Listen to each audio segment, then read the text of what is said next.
In this video, we will discuss the recent reports of a massive Instagram data leak, which sparked widespread concern.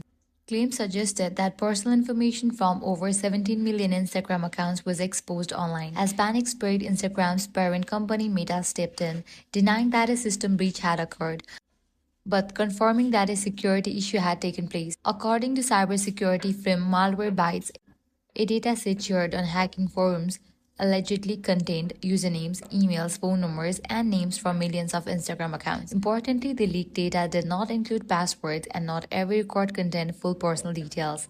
Meta clarified that this was not a traditional data breach but rather a bug that allowed attackers to send mass password reset requests. Instagram assured users that the issue has been fixed and that its systems were never compromised.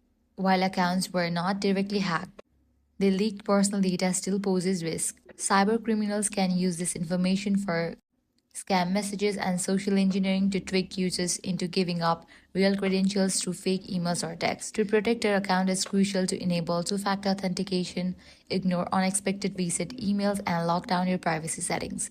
Taking these steps can help you safeguard your personal information and prevent real damage. If this video was helpful, do not forget to like, share, and subscribe.